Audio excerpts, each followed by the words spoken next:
Salut tout le monde, petite vidéo aujourd'hui thématique sur une affaire importante, une enquête impossible. Il s'agit de Emmanuel Rivière. Je suis avec Arnaud, Grenat Forever. Bonjour à tous, bonjour Thomas. On va en discuter parce que c'est un sujet brûlant. c'est un sujet qui est brûlant, qui est intéressant, intriguant. Donc on va essayer un peu de le comprendre. Donc effectivement, il faut raconter l'histoire depuis le début. Je pense que tu es d'accord. Il faut faire la genèse de comment on en est arrivé à cette situation où Emmanuel Rivière est un peu l'homme à abattre du côté Non, du FCMS. le même du FCMS en Voilà, ce moment. Voilà. le même du FCMS. Donc, alors, déjà premièrement, avant qu'on commence à tirer carrément au canon sur Emmanuel Rivière, il faut savoir que moi j'ai un avis assez. Je suis pas contre. Déjà, on n'est pas contre la personne en elle-même, hein.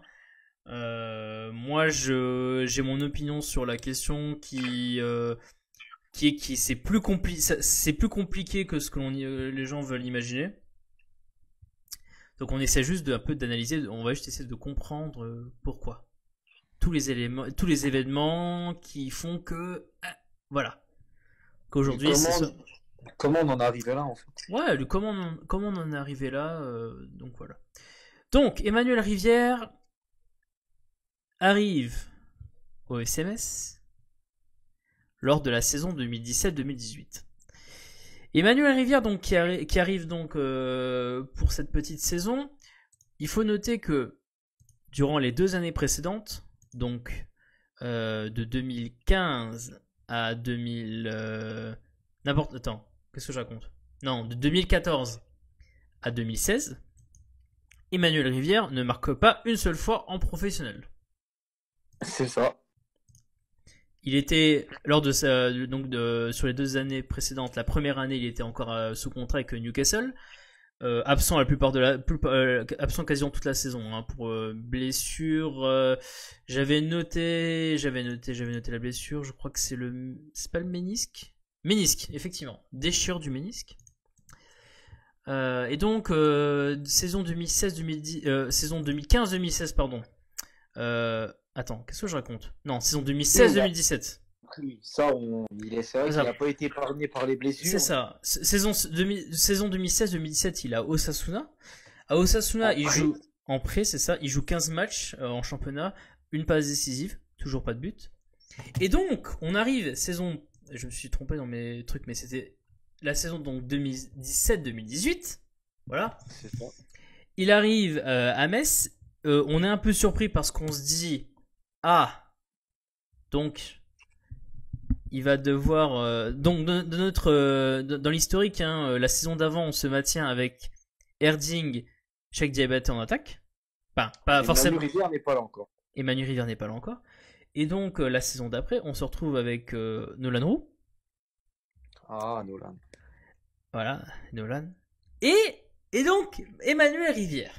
Et là on se dit. Et donc, ouais. Et là on se dit. Alors on va tenter de faire relancer un joueur à nouveau. C'est ça, un joueur qui a quand même prouvé déjà ses qualités dans le championnat de France de première division française. Ouais. Il faut le dire. C'est ça. Donc l'histoire c'est que il a. On est les premiers emballés à son arrivée. Ben, son premier match avec Metz, c'est. Ouais, on était assez emballé par son arrivée, comme tu le dis. Son premier match, c'est contre le Paris Saint-Germain. Oui, contre le Paris Saint-Germain, j'ai noté. À l'extérieur. Non, à domicile contre le Paris Saint-Germain. Quand on perd, 5 quand on perd 5-1, d'accord. C'est ça. Et il marque durant ce match, il égalise dans cette première demi-heure un peu folle. C'est ça. Dans cette demi-heure où on commence à espérer. On sait pas pourquoi on espère, mais on espère. On sait pas pourquoi, mais on espère. Voilà, on espère. Il joue à peu près une cinquantaine de minutes. Et donc cette saison se déroule. Alors au début de saison compliqué parce que les 13 premières journées, il fait que 3 apparitions. En plus, dans une situation où Metz perd tous ses matchs à part un seul, c'est une victoire à l'extérieur contre Angers. Mais si on gagne pas un seul match. Et donc à partir de la 14e, il commence à faire beaucoup plus d'entrées en jeu, voire même devenir titulaire à partir du match contre Rennes à domicile. Et donc, cette saison 2017-2018, Emmanuel Rivière nous la termine avec 5 buts et 2 passes D. Il y a eu des bons passages cette saison-là quand même. Il y a eu des bons passages, notamment cette période décembre, janvier, où il te claque 3 buts, 2 passes D. Ça coïncide avec la meilleure période qu'on a en Ligue 1 et c'est ça. Il était vraiment décisif à quasiment tous les matchs sur ce laps de temps-là. C'est exact. Et donc là, il est un peu dans une période de grâce. Et donc, malheureusement pour Metz, la saison s'achève avec une relégation. Et donc, on arrive en préparation de la saison de Ligue 2, donc celle qui est en train de se terminer, à l'heure où on fait cette vidéo.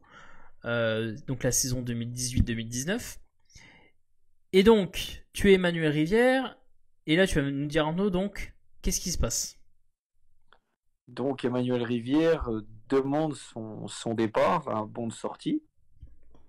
Comme il lui reste un an de contrat, que Bernard Serin lui accorde sans trop de discussion. Je pense que Serin n'avait pas spécialement envie de le retenir, parce qu'il lui a dit que s'il y avait une offre qui concordait à ses attentes, il serait vendu sans problème. Ça, c'était fin juin. Donc assez tôt avant la prépa. On était à peine en tout début de préparation. Bah c'est exact, c'était fin juin et donc toi tu es dans l'équipe dirigeante de Metz cherche à tout simplement à le vendre tout simplement parce qu'il était encore à ce moment-là il est encore sous contrat avec Metz pendant encore une saison. C'est ça. Toi en plus dans ton projet au niveau des attaquants tu enregistres le retour de Habib Diallo qui était en prêt. Ah oui. En prêt à Brest, qui a fait une plutôt bonne deuxième partie de saison à Brest en Ligue 2. Si je me souviens bien. Parce que alors j'ai noté quelque part. Est-ce que je vais retrouver les stats de Habib Diallo. Donc Habib Diallo, donc en fait c'est que vu la concurrence qu'il y avait à Habib Diallo, on le prête à Brest en Ligue 2 pour qu'il puisse continuer à le jouer et que voilà il puisse quand même continuer à garder la forme. Et c'est vrai que tu le prêtes et donc Habib Diallo 33 matchs avec Brest en championnat donc et Habib Diallo il te met 9 buts et 4 passes D. Ce qui est une très très bonne saison pour quelqu'un qui a eu un peu la désillusion d'apprendre qu'il serait pas conservé, enfin qu'on voulait pas forcément de lui en Ligue 1. Donc c'est la saison 2017-2018. 2017-2018, c'est bien. Donc il s'est bien donné. Donc voilà, donc tu récupères Ibrahim Magnan parce que tu sais qu'en Ligue 2 le monsieur il est bon. Donc tu le récupères. T'as Habib Diallo pardon. T'as Ibrahim Magnan que tu développes petit à petit, donc qui est là, donc t'as déjà tes 2 attaquants, quoi. Et donc, effectivement, t'as le projet de te débarrasser d'Emmanuel Rivière. Sauf que personne n'en veut. Personne n'en veut. Et là, on a un problème. Enfin, on a un problème. Nous, on pense qu'il y a un problème, mais enfin, on a l'impression que pour le staff, c'était pas un problème. C'est que, donc comme on l'a dit, Emmanuel Rivière, à la fin de cette saison 2018-2019 est libre de tout contrat. Tu n'as pas envie de le prolonger. En aucun cas, sinon le discours du président aurait été diamétralement différent. C'est ça. Donc tu cherches à t'en débarrasser. Mais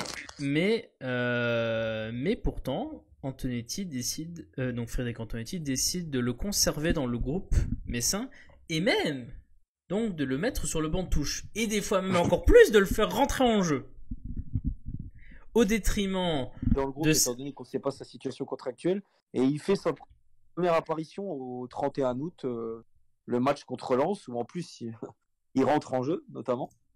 Je crois que c'est sa première apparition où il rentre en jeu. Attends, quel match tu dis? Non, mais non, qu'est-ce que tu racontes? C'est Brest le premier match de la saison. Ah non, non, pardon, non, excuse-moi, son entrée en jeu, oui, t'as raison, c'est Lens. Domicile, victoire 2-0 de Metz contre Lens. Tu as raison. Il joue 23 minutes de jeu. C'est ça. J'ai les stats devant là, donc effectivement, donc tu le fais rentrer en jeu. Certains diront à la place d'autres joueurs qui sont engagés avec Metz sur une plus longue durée. Et donc tu le gardes. Tu le gardes. Les mois passent, on arrive. Donc pour information, donc sur cette, on va faire un peu de façon périodique. Première partie de saison, Emmanuel Rivière donc joue. Si j'ai bien pris toutes mes notes, il joue 11 matchs. Enfin, il fait non. Attends, j'ai un doute.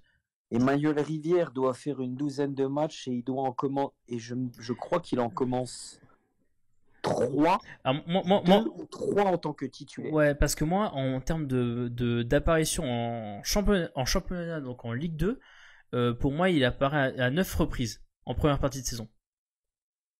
9 reprises. C'est possible. Après, est-ce que c'est 9? Oui, c'est ça. 9 reprises, dont qui se résume à un but marqué contre Béziers à l'extérieur. Victoire 3-1. Je crois que le match-là, il est titulaire. Non, parce qu'il rentre en jeu. Il rentre en jeu. Non, c'est contre Châteauroux qu'il est titulaire, parce qu'Habib est suspendu. Oui, il est titulaire contre Châteauroux. Ouais, mais ça c'est un peu. Le seul match où il est titulaire, avec le match de Coupe de la Ligue contre. Non, il est titulaire contre le PFC également. Et contre l'Havre aussi. Il est titulaire contre. Non, même plus que ça. Il est titulaire contre le PFC, contre le Havre, contre Châteauroux et contre Grenoble aussi. À l'extérieur. 4 titularisations. Oui, pour Emmanuel Rivière, c'est ça, oui. Pour Emmanuel Rivière, 4 titularisations lors de la première partie de saison. Et donc arrive le mercato d'hiver. Donc là, on se dit, bon, on fait l'état des comptes. Emmanuel Rivière, son contrat se termine dans 5-6 mois. Donc, tu sais que tu n'auras pas d'argent sur lui. Tu le sais déjà. Parce que aucun club n'achète un joueur qui termine son contrat dans 6 mois. Donc tu sais que y a deux possibilités, c'est soit on le prête jusqu'à la fin de la saison les 6 derniers mois et après il se démerde quoi, ou soit résiliation de contrat à l'amiable, voilà. Sauf que tu n'arrives pas à t'en débarrasser. Et donc c'est embêtant. Je sais pas ce que t'en penses, mais c'est embêtant. C'est un gros problème, oui. Alors, la question, c'est que il y a deux questions. La première question, c'est de savoir pourquoi Frédéric Antonetti et même par la suite Vincent Aignan, mais qui pour moi font partie. Oui, là, mais pour moi, je dis Frédéric Antonetti et Vincent Aignan, mais en fait, ils font partie du même staff. Tu vois, donc, mais effectivement, pourquoi. Oui, c'est ça. Pourquoi décide-t-il de le conserver dans le groupe et je dirais même de le faire rentrer en jeu, des fois même à la place d'autres joueurs qui peut-être auraient pu rentrer en jeu, voilà. Bien sûr, il y a toujours eu des choix où il rentrait, il prenait la place de quelqu'un. Encore maintenant, je comprends, j'ai pas d'explication plausible. Encore, il serait bon qu'il veuille partir, mais s'il est bon, un peu comme Ivan Baliou, dans un contexte un peu pareil, ok, je fermerai ma gueule, mais à partir du moment où il est pas bon, prendre la place de quelqu'un qu'on veut développer dans les prochaines années, ça m'embête un peu. Moi, ce que je trouve assez embêtant, c'est le fait que, en fait, quand tu joues, quand tu mets en place ton équipe d'un point de vue tactique, on est d'accord que Metz a commencé tous ses matchs avec un attaquant en pointe, d'accord ? C'est ça. 2 ailiers, qui n'ont pas le même profil, mais qui sont quand même dans un rôle d'ailier. Voilà, toujours. Et ce qui est bizarre, c'est tu vas à tout prix faire jouer Emmanuel Rivière, des fois en le mettant carrément sur un côté. Et ça arrive à tout Mais le monde. il n'est quand il entre en jeu, il n'est jamais rentré en jeu en tant qu'attaquant, hein. Mais c'est ça que je. En fait, ce qu'il faut comprendre, c'est que Emmanuel Rivière, j'aime. Quand il rentre en jeu, il y a plus de choses que je n'aime pas dans sa façon de faire que de choses que j'aime. Même si je reconnais une chose, c'est que défensivement parlant, il n'a pas été formé en tant qu'ailier, enfin, comme le fait d'être ailier n'est pas un truc qu'il maîtrise, je veux dire, il va avoir tendance à rester sur son côté et à bloquer, à pas prendre de risques et à souvent bloquer son côté. Des fois même, et je m'en souviens très très bien de certains matchs, où carrément il redescend même très très très bas sur son aile quand l'équipe n'a pas la balle et que c'est l'adversaire qui a la balle. Ce que je veux dire par là, c'est que Emmanuel Rivière, c'est un buteur. Ah, mais clairement, de toute façon, Non, mais ça se voit, hein. Non, mais c'est un buteur et tu décides de le faire jouer sur un côté, donc en tant qu'ailier.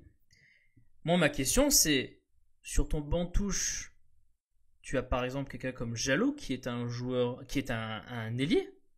Même si dans sa façon de faire, de jouer en tant qu'ailier, je préfère qu'il reste plus au contact de l'attaquant de pointe. Il n'empêche que ça reste un joueur qui est pour moi un meilleur joueur de côté qu'Emmanuel Rivière. Je me dis pourquoi est-ce que tu t'obstines à le faire jouer sur un côté comme ça en tant qu'ailier, si ce n'est qu'il y a des choses que l'on ne sait pas. Je pense qu'on n'a pas tout. Ouais, on a peut-être des choses qu'on ne sait pas. Il y a beaucoup de personnes et nous on pense que c'est possible sur le fait que peut-être que contractuellement il y a quelque chose qui oblige le FC Metz à faire jouer Emmanuel Rivière un certain nombre de minutes dans la saison. Je pense qu'il doit y avoir un terme dans son contrat parce que c'est la seule explication plausible ou alors il fait vraiment des bons entraînements, mais ça j'y crois moyennement. Mais je dis ça dans le sens où on sait que depuis quelque temps à Metz, les contrats c'est pas des contrats comme on peut l'imaginer avec un salaire fixe qui est payé par mois. On sait que Metz, ils ont opté pour une nouvelle façon de payer leurs joueurs, qui se base, donc selon les dires que j'ai entendus, c'est sur une addition de primes en fait, obtenue par le joueur durant ses performances, qui s'accumulant fait un salaire en fin de saison. Pardon, qui fait un salaire à la fin du mois. C'est ça.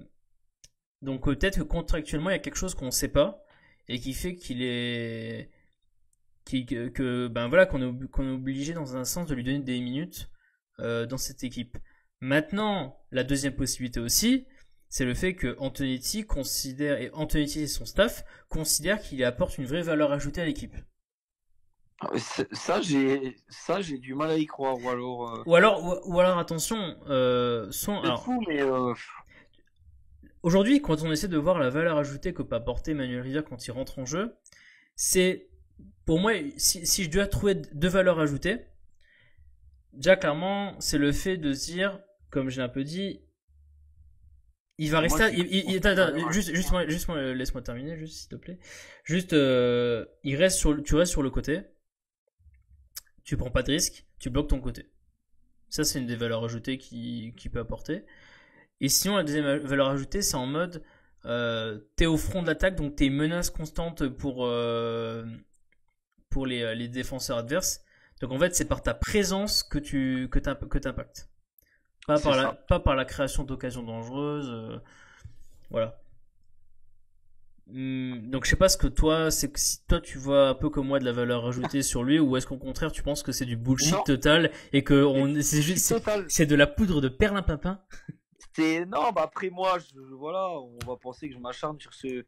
C'est vrai, tu n'es pas le seul. Tu n'es pas le seul à t'acharner sur lui. Mais même si je peux peut-être avoir un jugement biaisé du fait que je n'aime pas le joueur, mais en fait non, même si je veux me forcer à avoir une opinion détachée et objective sur ce joueur, j'ai jamais vu cette saison, dans le peu de matchs qu'il a fait, il a rien. Non, pour moi, il n'y a rien à retenir de ce. C'est méchant à dire, voilà. Alors oui, il a marqué un but contre Béziers, bah d'accord, ok, on lui lance le ballon en profondeur tout seul devant le gardien, Mais encore heureux, on parle quand même d'Emmanuel Rivière, un mec qui a mis plus de 40 buts en Ligue 1 dans sa carrière. Pépin physique ou pas pépin physique. On parle d'un mec qui a quand même déjà prouvé dans des clubs comme Monaco son niveau. Là. On parle pas d'une pipe qu'on a quand même. Moi, je pense réellement que il y a eu un enchaînement une addition de facteurs qui fait qu'aujourd'hui on se retrouve avec cet Emmanuel Rivière là. Et même, je veux dire, Tu vois? autant ça peut pas être le Rivière de 2013-2014, c'est meilleure année. Mais par rapport à le Rivière qu'on voyait l'année dernière, pendant un mois en Ligue 1, ce mec je sais pas, qui courait partout, c'était un point d'appui magnifique pour Nolan Roux et De Séville, mais c'est le jour et la nuit par rapport à ce qu'il montre. Et ça, c'est du fait que, comme il veut partir, il a la tête complètement ailleurs, il est dans une bulle où forcément le mec ne fait pas les mêmes efforts. Je, un tout, en fait. moi, je pense il y a quand même, il y a quand même un truc que beaucoup de supporters, ou même d'observateurs, oublient sur son cas. C'est le fait que, de une, je pense que vu sa saison, donc il fait 6 buts, 6 passes D, c'est ça? Non. Donc ça, n'importe quoi. La saison dernière, c'est quoi la saison dernière qu'il a fait? J'ai pas les stats sous les Je yeux. l'ai, je l'ai, je l'ai, excuse-moi. Non, pardon, c'est 5 buts de passe D. Je pense que, vu sa saison, donc 5 buts de passe D, il s'attendait à ce qu'il y ait peut-être beaucoup plus d'intérêt venant de l'extérieur pour lui. Il a peut-être pas eu l'intérêt au niveau auquel il l'espérait. Donc je pense qu'il y a déjà de la déception qui fait que sur les 3 dernières saisons, t'as enfin une saison où tu marques des buts en première division en plus, qui est la Ligue 1. Donc tu es quand même assez content. Tu espères avoir des clubs qui viennent te voir. Tu veux pas rester en Ligue 2. Même des clubs de bas de tableau Ligue 1, tu espères qu'il y a quand même un intérêt qui se manifeste. Au final, c'est pas le cas. Et en plus, et c'est là pour moi où c'est là où je veux pas lui jeter constamment la pierre. Et les gens, malheureusement, se lâchent sur lui. Mais pour moi, c'est là où les personnes ne comprennent pas. C'est que Emmanuel Rivière, quand il fait sa très bonne période à Metz, il joue à son poste. Il joue à son poste. Le poste d'Emmanuel Rivière, quoi qu'on en dise, c'est avant-centre. Ah ben ça, je dis pas le contraire. C'est un avant-centre qui est bon, notamment dans la surface. Et c'était le cas la saison dernière la saison, oui c'est ça, la saison dernière en Ligue 1. Il est très bon dans la surface. Le problème, c'est que non seulement on a tendance des fois dans le jeu de Metz à plus trop jouer dans la surface, d'accord, et surtout c'est que dans son cas lui on le met sur un côté. Emmanuel Rivière, c'est pas un joueur de côté, désolé, c'est tout. Quelle aurait été, moi la question que je me pose, c'est quelle aurait été la situation, et ça on l'a jamais vraiment testé cette saison, quelle aurait été la situation où on met Rivière en pointe avec des passeurs qui jouent autour de lui et qui jouent dans la surface pour lui. Là c'est différent, mais Rivière n'est pas un joueur de côté. Donc c'est là où j'ai envie de dire, ok, on peut penser qu'il fait pas les efforts. On peut penser qu'il est un peu dans le spleen. Parce que par rapport au fait qu'il n'ait pas eu un club qu'il espérait en première division. Ok, très bien. Mais à un moment donné, il faut aussi se rendre compte que nous, on le met pas aussi dans les meilleures dispositions pour qu'il réussisse. Que ce soit par son positionnement sur le terrain, d'accord ? Et aussi par le fait que malheureusement, hein, et on l'a encore très bien vu lors d'un match Metz-Grenoble, hein, les supporters, au lieu de t'encourager, préfèrent te descendre, hein, parce qu'ils aiment ça, hein, parce que voilà. Donc voilà, et surtout parce que les supporters sont pas compréhensifs de sa situation. Oui, mais avec ça, oui. Ce que je veux dire pas, c'est que je dis pas que tout est vert ou tout est rouge ou tout est blanc et noir. Ce que je veux dire par là, c'est que c'est pas si évident de dire qu'effectivement c'est que de la faute de Emmanuel Rivière. Et je pense que ça serait une erreur de tout mettre. Je pense vraiment que ce serait une erreur de tout mettre sur lui et de pas comprendre qu'il y a plusieurs choses autour qui font que bah ouais cette saison voilà. Et désolé de vous le dire, mais quand il rentre sur un terrain, il court quand même. Alors malheureusement, il est pas décisif, on le met pas, il est pas mis assez en valeur dans comment l'équipe joue quand il rentre en jeu, mais tu vois, il est quand même là quand même, avec tout le contexte qui est qu'il y a des gens qui le sifflent, qui le traitent de chèvre, voilà. Je suis d'accord. Après, moi, je me mets dedans là, parce que moi, je suis le premier à. Mais après, voilà, après chacun son opinion. Moi, je suis persuadé que même si on aurait voulu l'essayer devant, et on l'a mis devant une fois à Grenoble, on a vu que ça n'avait absolument pas fonctionné. Ouais, mais c'est pareil, le juger sur un match. Je Ben, veux bien, je sais, dans ce mais cas-là, malheureusement, dans ce cas-là, Habib Diallo, quand il a tu eu, juges sur ce que tu vois. oui, mais dans ce cas-là, Habib Diallo, quand il a eu sa période très basse, ou même un Farid Boulaya, ça aurait justifié de le mettre sur le long Je terme sur le suis banc. d'accord. C'est là où je me dis que on a malheureusement c'est un enchaînement de facteurs, tu vois. Enfin, c'est Mais pas je si vais facile que pas ça. être là. Je peux pas non plus là lui. Je vais pas être là à lui passer de la pommade. Non, mais je suis d'accord avec toi, ne pas lui passer de la pommade. Mais c'est juste de dire que on est. Après, j'aurais peut-être été un peu plus conciliant s'il aurait dit OK. Voilà, on m'a un peu comme Balou il a dit OK. Bah, on n'a pas, il n'y a pas de club qui m'a voulu. Bah, je vais faire la saison. Je suis professionnel. Non, il est toujours resté dans sa ligne de conduite. Je veux partir, je veux partir, je veux partir, que ça soit en été ou en janvier. Forcément, après, t'es supporter, t'as pas envie d'encourager un mec qui a demandé son départ. C'est 6 mois qu'il demande son départ. Hein. Ouais, après, dans le cas de Faut le Baliou, comprendre aussi. Après, de là, ouais, le ouais. siffler, ok. Le siffler quand il rentre en jeu, non. Mais de là, voilà, non. Mais surtout que faut pas oublier une chose, c'est que Emmanuel Rivière sait qu'il doit quand même jouer parce que son contrat se termine au 30 juin.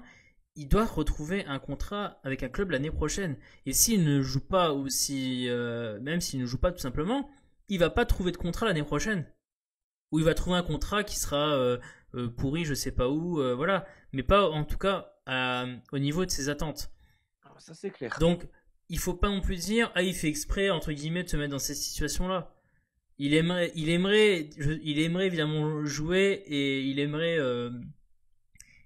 être performant parce qu'il sait que ça va avoir une influence sur la suite de sa carrière qui malheureusement s'approche plus du crépuscule qu'autre chose. Euh, donc c'est ça la vérité. Et pour le cas que t'as mentionné sur Baliou, faut pas oublier que Baliou a quand même profité d'un manque assez Ah, bien terrible, sûr, après, assez on sait pas que. voilà. Voilà, si. Tu vois ce que je veux dire? Un manque assez terrible de performance sur le poste de latéral droit à Metz. Ah, mais Là je où suis d'accord. ouais, là où sur l'attaque Messine, quand Habib n'était pas présent ou ne répondait pas présent, il y avait toujours par exemple Nian qui était derrière qui tu vois ce que je veux dire? En gros, si l'attaque avait été dans un si mauvais état, peut-être que on aurait mis plus qu'un match Emmanuel Rivière en pointe et peut-être que l'histoire aurait été un peu différente. Sur ça, je suis d'accord. Donc forcément, c'est pour ça que au final, je pense on a fait un peu le tour de cette vidéo, enfin de ce sujet-là, pardon, à travers cette vidéo. C'est que expliquer pourquoi Emmanuel Rivière a échoué à Metz au final, ce qui est compliqué. D'ailleurs, ce qui est faux d'ailleurs. On peut pas vraiment dire qu'il a échoué. Il a, il a fait un bon début. Il a fait un bon début d'histoire avec Metz. L'histoire se finit un peu en. Enfin, ça, oui, elle se finit vraiment en autre boudin, il faut le dire. C'est ça. C'est ça. Donc, au final, pour expliquer comment est-ce qu'on est arrivé là, je pense que les réponses sont nombreuses, elles sont plus complexes que juste Oui, bien sûr, bien sûr. entre guillemets, c'est un idiot quoi. Ce qu'on peut, ce Elles que sont mal, plus ce que complexes que ce qu'on pense, hein, de toute façon, c'est clair et net. c'est ça, et c'est malheureusement ce que tu vas entendre de 80% des personnes qui ne s'interrogent pas et qui à un moment donné doivent se dire que ben ouais, un footballeur c'est un humain comme un autre et forcément un enchaînement de choses fait qu'au final ta situation elle est très très compliquée. C'est sûr, c'est sûr. Voilà. Je pense qu'on a fait le tour. Est-ce que tu as d'autres remarques à faire sur lui, sur Bon, écoute, je pense qu'on a vraiment fait le tour. Après, Alors on a quand Peu même, étant donné le peu de, on a de quand même, matchs qu'on a vu de lui, on n'a pas énormément de. ouais. Mais Donc, on a quand même apprécié quand même le fait que ses coéquipiers pensent à lui. ah, c'est vraiment, voilà, il faut finir sur une C'est touche un ça. peu. Photo que vous pouvez retrouver sur le compte Twitter de la Maison du Grenat que je vous invite à follow. Que vous pouvez trouver à la date du 26 avril, où vous pouvez voir notamment lors de la célébration de la montée en Ligue 1 après le match contre le Red Star, donc dans les vestiaires. Vous pouvez voir Thomas Delaine qui agite fièrement le maillot de Emmanuel Rivière. Voilà, C'était magnifique. un grand moment Un grand moment. un grand moment de solidarité dans le vestiaire messin. Et donc je pense que C'était. c'est ça. Je pense que c'est sur ça qu'on Fallait va. finir sur cette note positive. C'est ça. Parce qu'après tout, ça reste des humains et il y a très peu de joueurs à Metz qu'on a envie de démolir même après leur passage à Metz. Hein. Il y en a très peu, il y en a quelques-uns quand même, mais il y en a très peu. Mhm. Et je pense que ça serait trop facile de taper sur lui si on prend pas en compte tout ce qu'on vient de dire pendant cette demi-heure de vidéo. Si on prend pas tout ça en compte, je pense que c'est un peu dommage. C'est un jugement trop rapide à faire sur lui, quoi. C'est sûr. Voilà, donc on a fait le tour. Merci de tout le monde et on se retrouve la prochaine fois pour d'autres sujets croustillants sur le Croustillant FCM. très rapidement, hein, ne vous inquiétez pas. C'est ça. Allez, à la prochaine.